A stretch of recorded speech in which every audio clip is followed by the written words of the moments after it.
Today we are discussing crime, immigration and the perplexing decisions made by our judicial system. Hi, I'm Patrick Christie's and this is GBN Originals.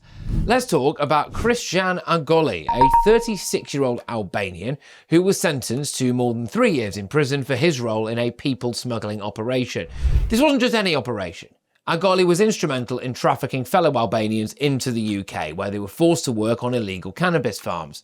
You might think that after such serious offences, the story would end with a guaranteed deportation, but no, that's not how it played out. Agoli was served with a deportation order by the Home Office following his release from prison, so far so good. However, he appealed this order based on, can you guess? Article 8 of the European Convention on Human Rights, which guarantees the right to family life. So his argument was deporting him would be unduly harsh on his wife, who is Romanian and has never lived in Albania. Now, let's pause here for a moment, shall we? We are talking about someone who was involved in criminal activities that exploited vulnerable people, and yet somehow he's managed to position himself as a victim. He literally traded in human flesh, didn't he? Human cargo from one country across the continent to another country where, by the sounds of it, they were forced to work against their will, but the job that they were also doing was in itself illegal. So you've got crime on top of crime on top of crime here, haven't you? The lower immigration tribunal judge agreed with Agoli's appeal and ruled that he could remain in Britain. Why? Well, because he claimed that he wouldn't reoffend, a claim that was backed solely by his assurances from him and his wife. Well, look, hey, if you can't trust an Albanian human trafficker who works in the drugs trade, then frankly, we might as well all pack up and go home, mightn't we? No evidence was provided, no rehabilitation courses were completed, nothing to substantiate their claims of total personal reform, just a judge's gut feeling that Agoli had become a, quote, valuable member of society. Well, potentially, if you like to smoke cannabis, absolutely. I imagine him and his cronies are incredibly valuable. You can have them on speed dial. They'll be at your door before you can order a Domino's pizza. But let me be clear. This is where things start to get really troubling, if they weren't already. Using the internet without a VPN, a virtual private network, is a bit like taking to the road without car insurance. All it takes is one unlucky moment to cost you a lot of cash. This video's sponsor is Private Internet Access. They are the VPN to help keep you safe. Click the link in the description below to find out why over 30 million people have downloaded PIA to protect themselves online. A virtual private network is an app that hides your IP address and helps keep your data private. When you're browsing the internet at home, you give up a large amount of data to businesses, to shops, and indeed to social media giants too. Hackers have the ability to steal your personal data with ease, including sensitive information such as passwords, keystrokes, and even your personal photos. Private Internet Access helps protect your personal data by encrypting your internet connection to keep your data out of the hands of cyber criminals. And it's not just hackers either to be concerned about. Information can be censored too. When Canada passed their C-18 bill, social media giants decided to ban news content on their platforms. But PIA can protect your ability to consume the news and content you love. Private Internet Access is available for Windows users, Mac OS, Android, Linux, iOS, and you can use one PIA subscription to protect an unlimited amount of devices. And we've got a huge GB News discount for you too.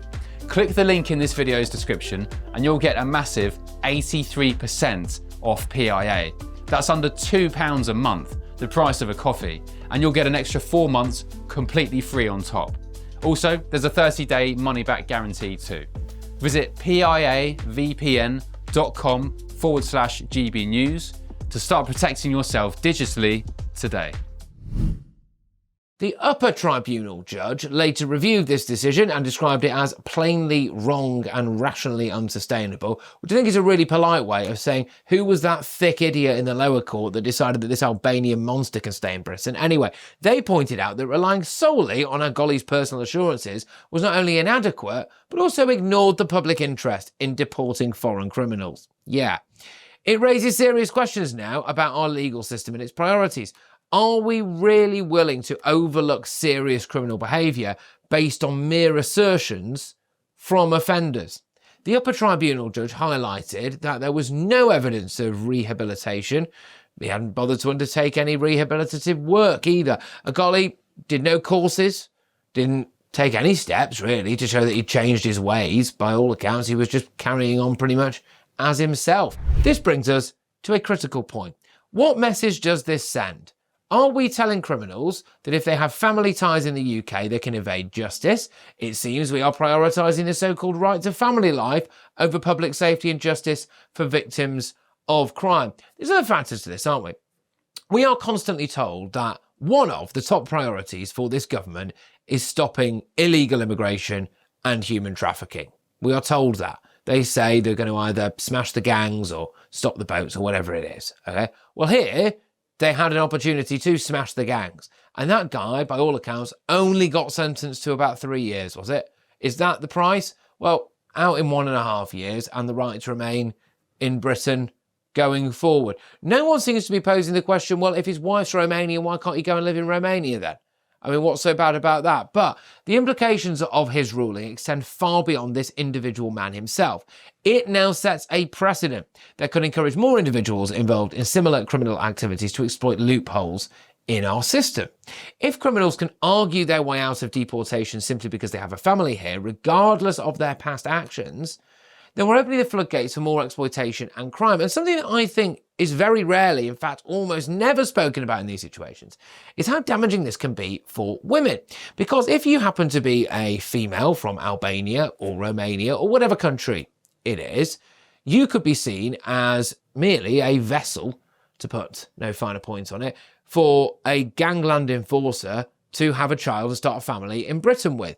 And does that not potentially put women at serious risk? They can be brought into this country, told that they have to have a child with this particular individual, they start a family, and they are used as almost like a human shield in order to stay in the country.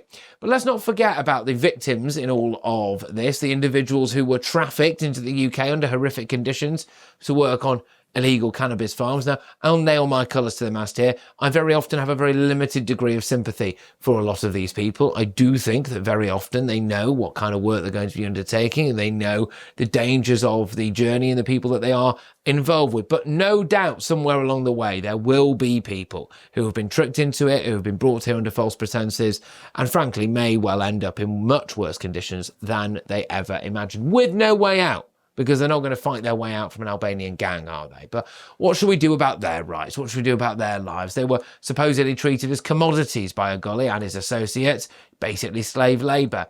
Yet here we are discussing how he can remain in the country because of his family ties. It raises further questions about our immigration policies and judicial processes. Are we too lenient on foreign criminals? Well, the answer is, I think, patently yes, and I'm going to rattle off a few cases for you now, just straight from the top of my head. We had a Jamaican drug dealer who promised, very similar to this, promised the courts that he would only smoke cannabis and not deal it going forward. Well, again, I'm sure we can trust the word of a Jamaican drug dealer. We also had a Jamaican rapist who said that he couldn't be sent back home. He argued it's because he was bisexual. He provided no evidence of being bisexual and, in fact, had actually assaulted a woman, which is why he was convicted. We've had a Pakistani paedophile who was allowed to stay in the country because it might be offensive to his own children. They might suffer as a result of him having to go back to Pakistan. We had another Albanian who said that his son didn't like foreign chicken nuggets and therefore had to stay in the country. We also had a Caribbean lady and her boyfriend, who I believe was either from Latvia or Lithuania. Forgive me.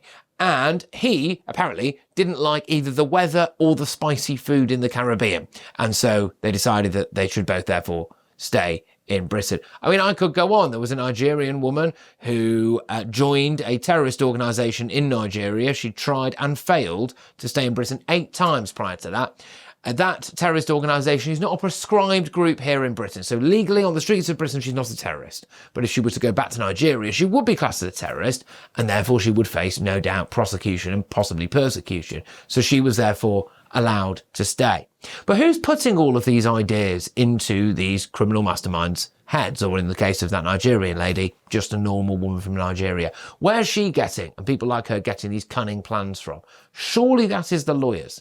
Surely they are doing every single thing they possibly can to keep these people in the country. Now, some people will say that's what they're paid for. That's their job. They're giving their clients the best possible reputation. And yes, I do understand that. But at what point does that cross over and become essentially political and open border activism? But moving up the legal chain now, what about the judges? How on earth can a judge in their right minds take someone's word for it without having any evidence? Would you or I be granted the same leniency, do you think, by a judge?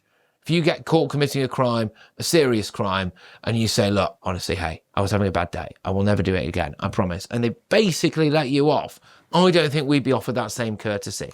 And where do they get off making us all less safe as a result of their decisions? Does that never enter their heads? What if one of these paedophiles or one of these drug lords or human traffickers goes on to commit further crime? Or a rapist, for example? Do the judges not think that maybe they should have got them out of the country while they had the chance? But as citizens of this country, I think we should be demanding accountability from our judicial system. I think we need to ensure that it serves justice, not just for those who break the law, but also for those who suffer because of it. I don't think we can really allow ourselves to be swayed by emotional arguments when it comes to serious criminal behaviour. And I'm very sorry. Maybe I'm just being desensitised to this because I work in a newsroom and I see these cases every day. But, you know, if you are that worried about the future of your family life and you don't want to negatively impact your wife and children, then maybe you should not be a human trafficker. Maybe that's an argument there. But anyway, family is important. Of course it is. Rehabilitation should be encouraged, but not really at the expense of public safety. Shortly, or justice for the victim. So just to return to our mate, Christian Argoli's case, well, it's not just an isolated incident. As I've said, it reflects those broader issues within our immigration and justice system, issues that you can find in most newspapers every single day. We must advocate for policies that prioritise public safety and uphold justice and members of society, not just those who've committed the crimes. The question now, of course, is what do we do about this? Because if there is political bias in our legal system, in our judicial system, then that's going to be something that's very, very difficult to overturn.